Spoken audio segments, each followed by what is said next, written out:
सावली, सारंग सर, तुम्हाला कसं कळलं मी आले ते? काय करतेस तू? श्वास घेताना मला माझी जितकी जाणीव होत नाही ना, तितकी जाणीव तुझी होते तू माझ्या सोबत असल्यावर. पुरे झालं कौतुक. मला सांगा, आता इतका कसला विचार करत होतात? हा, आता कळाला मला. माझ्यामुळे तुमची एवढी चांगली संधी गेली याचा विचार करत होतात ना तुम्ही? कसली संधी? हीच, शिवानी सारखी एवढी सुंदर बायको मिळाली असती ना तुम्हाला. सावली, बरोबर आहे तुझं, खरंच बरोबर आहे. तोच विचार करत होतो. आपले विचार किती मॅच होतात ना. बघ ना, जर शिवानीचं आणि माझं लग्न झालं असतं तर किती चांगलं झालं असतं ना. म्हणजे 2 मोठ्या कंपन्यांचा मी मालक झालो असतो. कॉस्मेटिक्स जगातला किंग सारंग मेंदळे, सगळ्यात श्रीमंत झालो असतो मी, अजून श्रीमंत झालो असतो. आणि तुला माहिती आहे, आमच्यात भांडणं पण झाली नसती आपल्यात जशी होतात तशी. का विचार? का? कारण मी भांडायला गेलो असतो तर तिने गुंड पाठवले असते मला मारण्यासाठी, तर त्या भीतीने मी भांडलोच नसतो ना. सारंग सर, ती गुंड पाठवते मला मारण्यासाठी, इथे तू स्वतःच मारतेस. चेष्टा करतोय मी सावली. तुझे आभार कसे मानू नाही कळत आहे मला. या केस मधून तू माझी सुटका केलीस. या सगळ्याच्या मागे कोण होतं हे शोधून काढण्याचा प्रयत्न केलास. मला या संकटातून बाहेर काढलंस तू सावली. आयुष्यभर मी तुझा ऋणी असेन. हो, पण मला अजूनही तुमची काळजी वाटते. कारण खुनी कोण आहे हेच आपल्याला कळालेलं नाहीये. आणि मला तुझी काळजी वाटते. खरा खुनी कोण आहे हे तू शोधून काढायचं नाही, हे पोलीस काढतील आता. हा, पाठपुरावा तर करू शकते ना. म्हणजे मी देवाभाऊंना सांगेन की त्यांची मदत घे प्लीज. नाही ऐकणार ना तू माझं? एवढी हिम्मत कशी येते तुझ्यात? असं काही नाहीये, मी असं दाखवलं नाही कधी, पण मी बऱ्याच वेळा खचून गेले. मला कळतच नव्हतं ह्यापुढे काय करावं. असं वाटत होतं सगळं संपलंय. पण माझा विठुराया नेहमी सारखा माझ्या पाठीशी उभा होता. त्याच्यामुळेच मी खंबीरपणे उभे राहू शकले. अशा वेळेलाच आपण आपल्याला जास्त कळतो माहित आहे. म्हणजे नेहमी माझ्यासारखा असा धाडसी माणूस संकटाच्या वेळेला खचून जातो, आणि तू अशी साधी भोळी संकटाच्या वेळेला अशी खंबीरपणे कणखरपणे उभी राहतेस. संकटात कणखर व्हावंच लागतं ना. हो ग माझी बायको, किती हुशार आहेस तू, किती धाडसी आहेस. आता मला सांग, पाडवा येतोय, तुला काय हवंय सांग.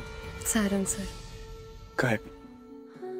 तुम्हीच विचारलत ना काय हवंय, मी सांगितलं सारंग सर.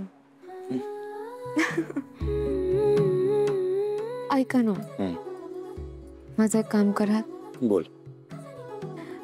माझ्या घरातलं कोणीच कोर्टात आलं नव्हतं, कारण बाबांनी देवापुढे नवस केला होता, जोपर्यंत तुमची सुटका होत नाही तोपर्यंत ते माझा चेहरा पण बघणार नाहीत. आणि आता ते 4 धाम यात्रेला जाणार आहेत. तिथून आल्यावर मग मला भेटायला येतील.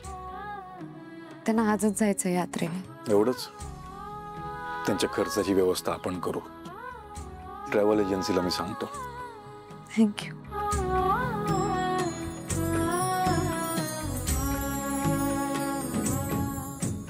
पण तुम्हाला नाही सांगितलंस की तुला काय हवंय? मला काय हवंय ते माझ्या जवळच आहे.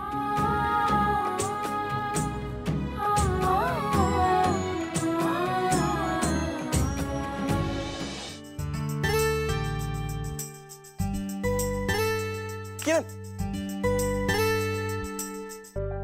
किरण, एवढी गडबड काय? कुठे चाललीस? मी येऊ सोडायला? नाही नको, मी स्कूटी घेऊन आले, जाईन माझी मी एकटी. ठीक आहे, जा. येते मी. ये, सारखी सारखी ये. किरण, पुढे काय ठरवलंस? पुढे काही नाही, आता इथून घरी जाईन, उशीर पण खूप झाला ना. नाही नाही, ते नाही. पुढे म्हणजे कामाचं, नोकरी. माहित नाही. ऍक्च्युली बाबांनी मला शब्द दिला होता की शिवानी मॅमची शेवटपर्यंत साथ दे म्हणून, पण मी त्यांचा शब्द मोडला. किरण, अगं तू चांगल्यासाठीच केलंस ना, आणि तू त्यांची साथ दिली असतीस ना तर तू संकटात अडकली असतीस. आणि खोट्या माणसांना खोट्या गोष्टीची साथ का द्यायची? खरं तर त्यांच्यासोबत पोलिसांनी मलाही पकडलं असतं, कारण नाही म्हटलं तरी स्वराचा तो व्हिडिओ बनवण्यामागे माझाही हात होता. ठीक आहे, तू शिवानीसाठीच केलंस ना, ठीक आहे. पण आता तुला तुझी चूक कळली, तू चूक मान्य पण केलीस. डोंट वरी, डोंट वरी. हो ना, आणि त्या माझ्यामुळे आता जेलमध्ये गेल्यात आणि माझी नोकरी गेली आहे. नोकरीचं टेन्शन घेतेस किरण? नोकरी उद्या पण मिळेल. अरे बबलू, एवढ्या लवकर मला दुसरी नोकरी कशी काय मिळेल? तू रूपम कॉस्मेटिक मध्ये का नाही करत काम? एवढं सगळं झाल्यानंतर सारंग सर मला खरंच नोकरीवर ठेवतील असं वाटतंय तुला? वाटतंय. सारंग दादाला मी चांगला ओळखतो, आणि तुझ्यामुळे सारंग दादा जेलमधनं सुटलाय. मी सारंगशी बोलतो, टेन्शन नको घेऊ. डोंट वरी. ठीक आहे. ऐक ना, पाडव्याला नक्की या. पाडव्याला मी येऊन काय करू? तो तर नवरा बायकोचा सण असतो ना. मी परवा येते. परवा भाऊबीज आहे ना, येते मी. माझ्या मनात पाडवा आहे, हिच्या मनात भाऊबीज आहे. काहीतरी गंट आहे. बबलू नाही. ऐश्वर्या वहिनी, मला ना जरा सोहमला फोन करायचा होता आणि माझ्या फोनवरून लागत नाही. तुम्ही तुमचा फोन देता का मला? का करायचा आहे तुला त्याला फोन? गेलाय ना तो तिकडे, मस्त काम करतोय, मज्जा करतोय, एन्जॉय करतोय तुला विसरून. तो काढतो तुझी आठवण, करतो फोन तुला इतक्या रेग्युलरली. का करायचा आहे फोन? शांत बस. वहिनी असं का बोलताय? हो, माझी पहिली दिवाळी आहे या घरात. मम्माचा पण फोन आला होता आणि मला सोहमला पण विचारायचं होतं की तू कधी येतोय म्हणून. मस्त. नाहीतरी ती शिवानी जेलमध्ये गेली आहे, आता त्याचं काय काम तिकडे? नाही, बरोबर आहे तुझं. तुझ्यासारख्या बायका नवऱ्यांच्या मागे मागे करतात आणि मग नवरे शेफारतात. ऐका ना, आज नको लेक्चर. तुम्ही सांगा आधी, तुम्ही मला तुमचा फोन देणार आहात की नाही? दिवाळीचा सण आहे आणि काहीतरी बोलत बसला तुम्ही. तुला दिवाळ सणाची पडली आहे? इथे माझं दिवाळं निघायची वेळ आली आहे. काय झालं? काय झालं? नशीब इथे कोर्टात ती शिवानी काही बोलली नाही, म्हणजे माझं नाव नाही घेतलं. पण तिकडे इंटरोगेशनमध्ये 3rd डिग्री बसल्यावर जर तिने माझं नाव घेतलं तर अवघड होईल माझ्यासाठी. मग असले उद्योग करायचेच कशाला ना? तरी मी सांगत होते की नाही तुम्हाला की इतक्या टोकाला जाऊ नका म्हणून. हॅलो, कधी सांगितलंस तू? हां, सांगितलं नाही, पण तेच होतं माझ्या मनात. माझा नवरा जर स्ट्रॉंग असता ना तर मला हे सगळं करायची गरज पडली नसती. माझा नवरा त्या सारंगपेक्षा मोठा असून पण सारंगच्या हाताखाली काम करतो, हे मला अजिबात सहन होत नाही.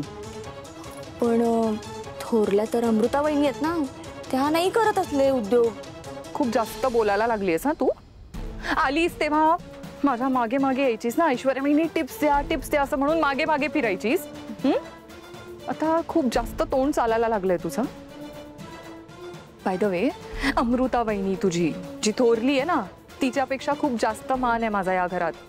मॉमच्या नजरेत खूप जास्त रिस्पेक्ट आहे मला, आणि तो रिस्पेक्ट, तो मान मी माझ्या कर्तृत्वाने मिळवलाय. कळलं? मग आता तुमच्याच कर्तृत्वाने तो जाईल याची काळजी वाटते ना तुम्हाला? तारा, जस्ट गो. घरात इतर माणसं आहेत, कोणाकडून फोन घ्यायचा आहे घे आणि बोल तुझ्या नवऱ्याशी. Just leave.